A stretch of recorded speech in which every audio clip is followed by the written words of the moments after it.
The difference between buying land and buying something with a structure is all of the questions. Can you build it? Can you develop it? Who knows? We don't know. There's just so much to check out ahead of time. So if you're looking to buy land, here's what we think you should be looking into. Buying land is very complicated because there's a lot of unknowns. And if you're not satisfied with all of the answers, I would highly reconsider if you're going to buy land or not. So some of the things to consider would be what we're going to follow through here on this video. If you're thinking about buying land, you must watch this video because we hit all the key points that you need to know when buying land. So I think somewhere early on in the process, you've made a decision that maybe you want to purchase land, and I think there's great to think about it, and then there's a lot of steps that are going to come after do I want land and looking at the big picture. And so in kind of no random order, I think things to potentially consider would be obviously the price, what's the use, are you going to build on it, where's it at time of life, the location of it, is it vacation or primary, and budget. So there's a lot of things to look at personally that you're going to want. That's on you. We can help guide some personal questions to make sure if it makes sense, because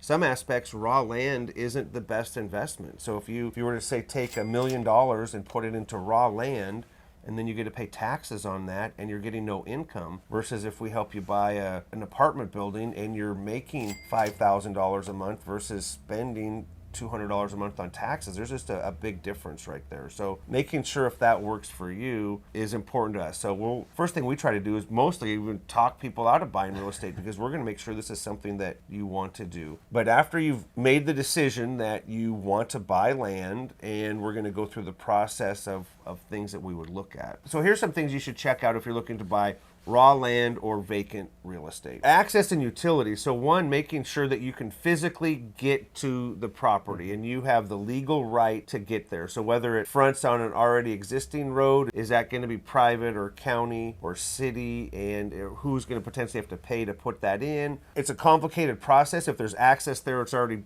put up front, then that makes it a lot easier. But there's a lot of properties that have limited or restricted or unique access trying to get to them. So working on access, make sure you can get there. If you can't get to the property, why buy it? Unless you're just getting a sweetheart deal. And what's the availability of water, sewer, gas, and other utilities? Are they on site? Is it something you're going to have to bring in? What are the requirements for your project, and is the items that you need to be able to build on site? Or what's the expense to bring those in? What can happen here? Because you might get a smaller lot, but if you have to make sure all of the ducks come in a row in order to want to purchase this. So if you can't do one thing, then I may not buy it. So if the property won't perk or you can't get a septic there, we may just have to say no to the whole transaction, even though you may love it. But if you can't put an on-site septic system or have access to sewer, it may not work for you. Or if there's a critical area, if it's a steep slope and you can't build there and that's your dream, then that might not work. Yeah, what's the cost of putting these utilities in, whether it's sewer? Just because you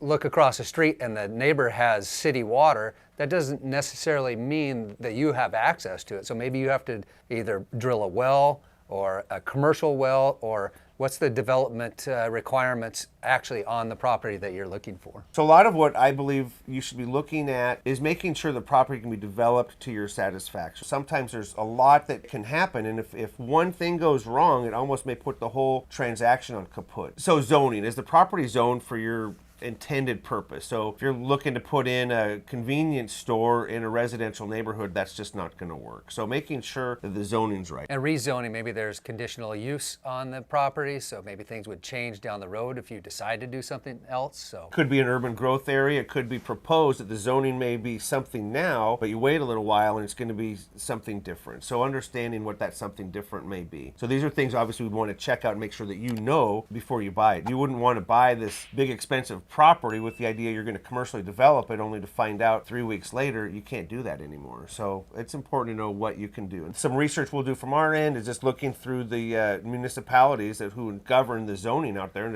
and research that. Are there wetlands? And where we're at right here, the wetlands, and then what are the setbacks from the wetlands? So if there's a pond or something, you might not be able to build so close to it. So by nature of just the zoning and the setbacks, you might not be able to build a home there. It doesn't work. Or maybe all of this can happen, but you end up spending so much money on improving this property that it's out of your budget. So before you shell out a couple $100,000 for a piece of property, then realize that this property is a little bit more than what you were hoping it might be, then know that ahead of time and either move forward with a sale or don't. But I would say go in there eyes wide open. I've seen a lot of people might look at a property and say, we'll figure it out later. Well, it's expensive risk. So we're going to check the title report too. The title report will show a lot of things that are recorded against the property. And sometimes owners know this or don't, but there's sometimes fees that can come after closing. So one might be a LID or latecomers, and that basically happens when, say, the water line was extended in front of your property or the road or the power, and you actually owe for it. Even though it's sitting right there, there may be a back bill owing to hook up to those utilities. So checking that out.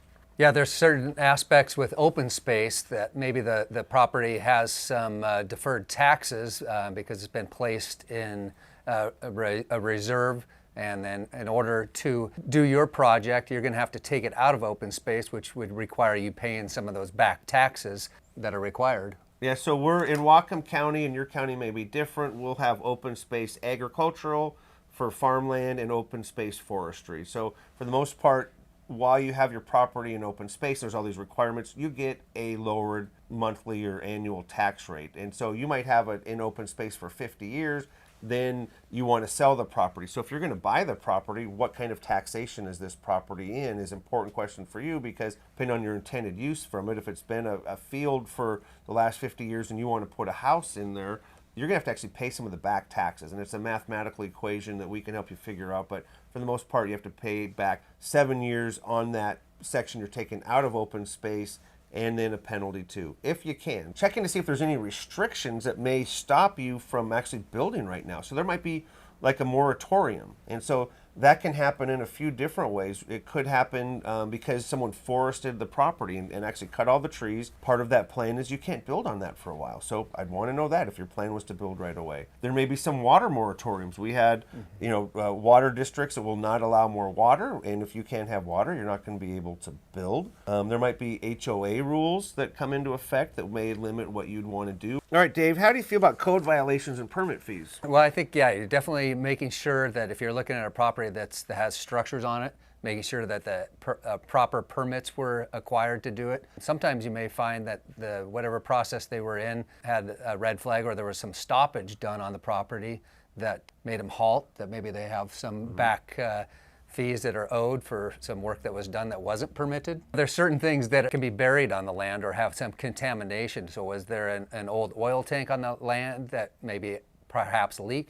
So there's a lot of issues that can happen to soil, whether or not it's next to a property that had some issues as well. So I think it's just kind of like digging a little further and not necessarily accepting what's just at face value. So was the property, is it raw, has never been developed, or was it semi-developed? And what level did someone develop it to? And or were there any complications or down the road, or were things removed, or was there damage? So I think researching all of that, and then also looking at what the permits and the fees may be. We've sold properties that have a well on it doesn't work. Sold properties that had an old septic design on it, but it's expired. Or had an old wetland report, but it's expired. So just having your eyes wide open to look at as much information as you can, because ultimately you want to make sure that the property is developable to what you would like it to do. Depending on the type of property you buy, it's either going to be completely undeveloped, it's the way Mother Nature made it, or sometimes we're going to find properties that were, partially developed or even potentially fully developed and then actually came back a little bit. So might have been a house there 100 years ago and the house isn't there anymore, but there's some of the old infrastructure, like maybe there was power or a driveway or septic or well. So all of that should be looked at, and then making sure that it's up to snuff. Was it an old farm and it had a buried diesel tank? Well, now you might have to deal with contaminated soils from that. With their meth droppings, people were making these meth houses and putting drugs paraphernalia around, and you have to deal with that. So I guess just understanding what the process may be, and just really understand to dig in deeply and understand what you're getting into, because it's a big decision to buy property. You want to make sure that if you're anticipating that this septic system is working, well, have it inspected. So you can bring someone out there and have it inspected, versus finding out the day after you buy it, you're going to hook up and it's $25,000 to fix it, and you didn't know that going in. So yeah, I guess also trying to understand what the permit fees are on developing your land. Are Or do you need to have a building permit? What's the permit to hook up to water, utilities, to bring them in? There's a lot of fees that are involved. When do you need to be into a house? If this is something that's going to happen right away, if you're going to develop right away, it's a process. I'd allow a couple years just to really make it happen, considering if you're on acreage. If you're in town and have water, sewer, power, curb, gutter, sidewalks, you're ready to go, that's a little bit more straightforward because it's a lot more predictable. You're not going to end up needing to spend $50,000 on a septic versus $25,000 on a septic, and there goes your whole budget. So understand what you have, and I guess a rainy day fund, because if you're getting acreage, that's something that can be more expensive. So if you are looking to use the property agriculturally, huge thing is water rights and making sure that you have the right amount of water rights for what you're looking to do. So this isn't going to pertain to the majority of people, but if you are growing blueberries and you want to water those and make them big and plumpy and sell them for a lot of money, better make sure you have some water rights. And so that's something to research. That could be a whole other video by itself, but it's separate from just having the ability for residential domestic water is different from commercial agricultural water, and that's through a different Department of Ecology. So it is treated differently, so making sure to check that out. Yeah, stormwater and what to do with the water that comes off of your property can be a big issue when you're developing land. So even if you just live in an area that maybe is in a watershed, they're going to require number one, big fees, and also a design plan to what you're going to do with that property. Commercial property, you could have the same thing. They may require you, if there isn't stormwater available there, you may have to put in a pond, a vault, some other type of system to catch and collect that stormwater so it's just not running off on your property. In the Pacific Northwest, a big issue is wetlands. So this is its own little subject, making sure that you're going to have a dry piece of property, or at least a dry location where you can put your development, assuming if it's a house. So if it's a residential lot, pretty easy to see. If it's just 10,000 square foot lot, if it's dry, it's going to be easy.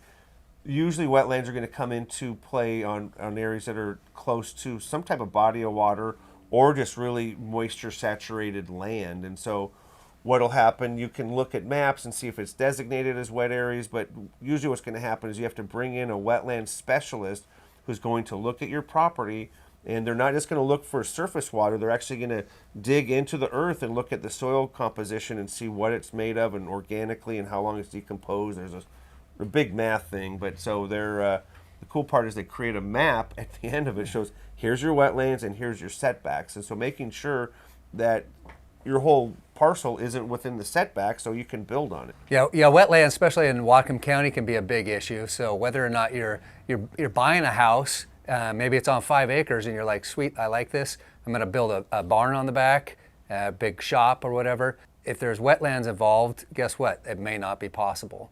Or perhaps maybe you're looking at some land that somebody had a study done on maybe 10 years ago, and they said that it's a great piece of property, you could build 5 houses on this piece of property. Well, that was 10 years ago. Guess what? Things have changed.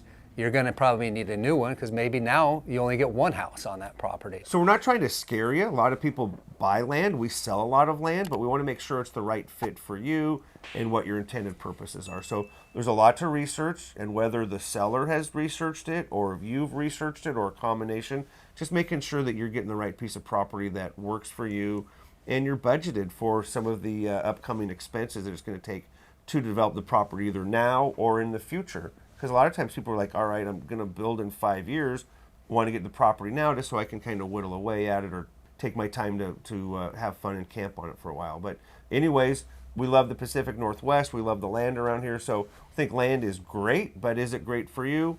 I guess time will tell, and we're happy to help you try to figure that out. Well, that was exciting. Great video. What do you think? So I don't get it. Should you buy land or not? What's the deal? I think buying land can be extremely rewarding because if somebody really likes the process and likes creating things or whatever, but it's not always as sexy as it comes out as, because there's a lot that goes into it. You have to budget for costs, you have to budget for permitting, you have to budget for issues that arise. There's just a plethora of things. It sounds great up front, but it can be really draining throughout the process. So should you buy land or not? I think that's the question. That's what we're here trying to figure out. So I think there's a lot to dig into. And depending on what your particular use is. And so I think most people on YouTube are looking at residential. So saying residentially, the cool part that we didn't get into is that if you have raw land, that means there's not a structure there. And you get to put in what you want, the way you want it, and make something that's custom that really is your kind of dream home or dream shop or barn or whatever you're looking for property, and put it together. There's a lot of setbacks, there's a lot of hurdles, and I wouldn't take a lot of the stuff at face value. So there's a lot of things that we can get sidetracked on, and that could hinder the development of that. And the cost. It's not cheap to put all of this stuff in there. So making sure that you've budgeted for all of these items that are going to come up. So, each property has to be looked at individually, and I think each potential use and buyer needs to be looked at individually. So check it out. Does it make sense? Absolutely, if you can get what you want and put it in there. So, but can it not make sense? Yeah, because you can put so much money in there, it can just crush you. So we need to make sure it's working best for you and your family. So if you made it to this far, you might as well like and subscribe and see what we're up to. So we do make these videos, and hope you enjoyed it.